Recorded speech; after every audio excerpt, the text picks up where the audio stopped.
Hi, everyone. I am so glad you're here today. And I am going to give you some great ideas for books you can read this summer. As you can see, I have some well loved books that I'm going to recommend right now.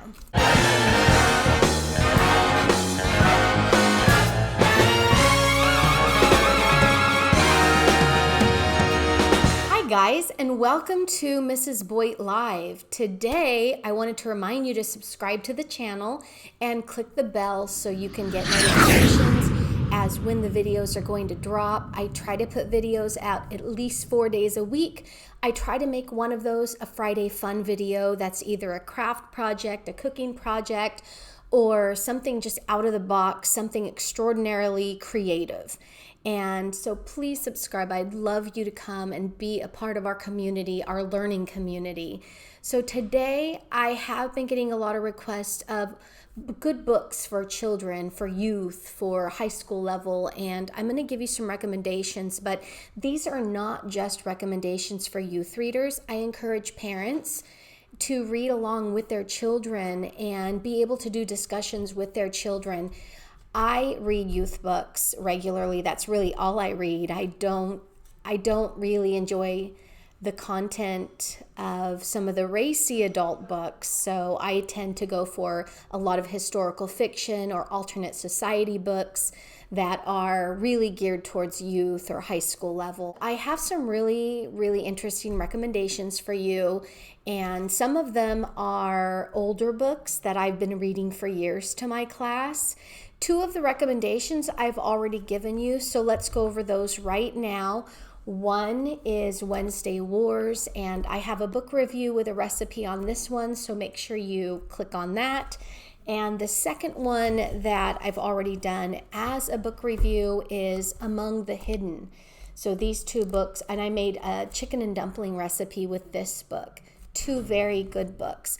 Today, I wanted to talk about some of my favorite books, and all the books I'm going to recommend have strong character themes.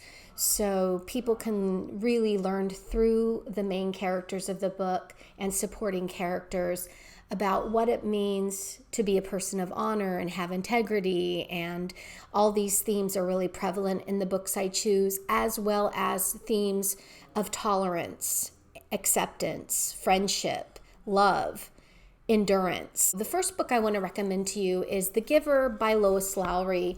This book has been read so many years that it's falling apart. This is a Newbery Honor book, which means it was given an award for having an incredible story. A lot of the books I recommend do, but this again is more of an alternate society book in the same genre as Among the Hidden. If you haven't read it, you should pick it up. I am going to put Amazon links to all of these books down below in the description, so you could just go and click on them if one stands out as one you'd want to read. Another book that maybe you wouldn't even think about reading, I read to my students every year. I never get tired of reading it. I always find something new in this book, and this one is called Red Scarf Girl. This one is a memoir written by Zhili Zhang, someone who actually endured relatives and friends and family in the Cultural Revolution of China during General Mao. I think that looking at this book and going through it through the eyes of this child who lived it, a child who loved China so much, but then was having a hard time coming to grips with how the communist government was treating her family, because in the past her grandfather was considered a landlord. So looking at communism through her eyes, I think it informs us in two ways. It reminds us that it's not the people of a country who are bad. Just because a government may be doing things that are corrupt or inhumane to humanity doesn't mean the people there are at fault for that. That is what I think you can learn most from this book, The Red Scarf Girl. And dealing with COVID-19 right now, and a lot of people want to blame communist China. We need to learn through history. There's a lot of things that we've done in the past during Pearl Harbor. We blamed any Japanese Americans and accused them of having the same philosophies as the Japanese government during World War II. And we have to just be so careful about how we treat people.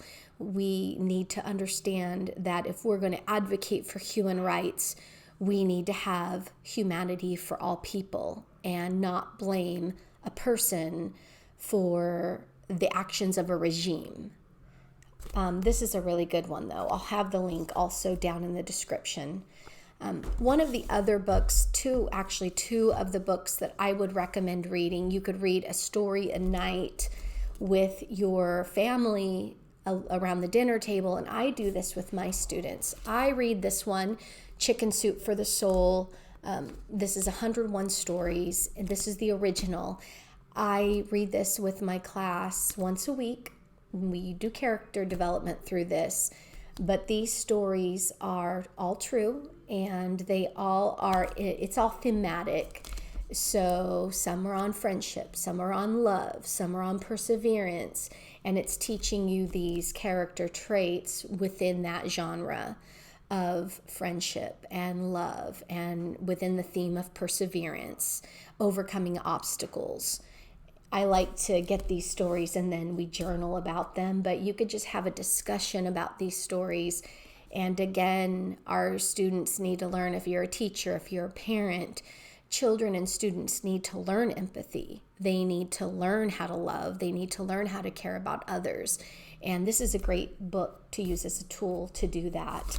Another book I use is this one. It's the Book of Virtues for young people. I can't even recommend this enough because this book has legends, myths.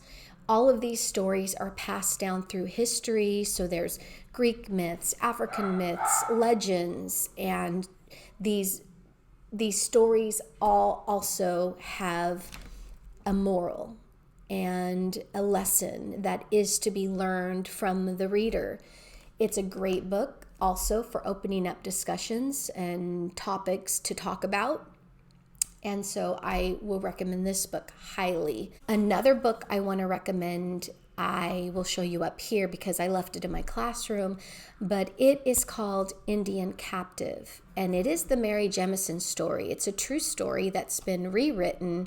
So it's technically considered historical fiction, even though it's about a real girl, and it's her story to the best of the author's ability. The author, Lois Lenski, tells the story of Mary Jemison and her captivity with the Iroquois Indians. It so beautifully tells a story of the Native Americans and the colonists, and how two worlds tried to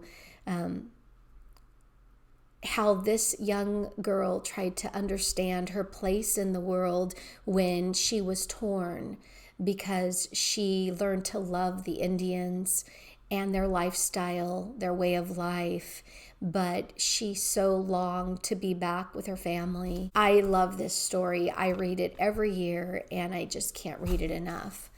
So I hope you guys maybe pick up one or two of those books and have some summer reading.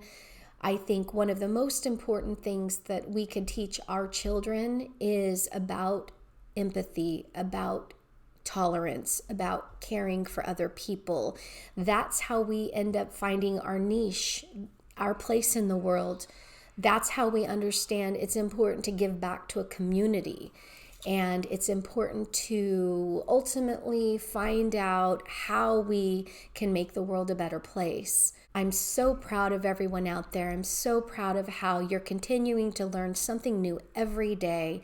And I just encourage you to stay strong, stay safe, and I will see you tomorrow for another, who knows, hobby maybe?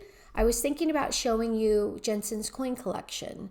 So until tomorrow, I will see you later. Have a good day. Bye.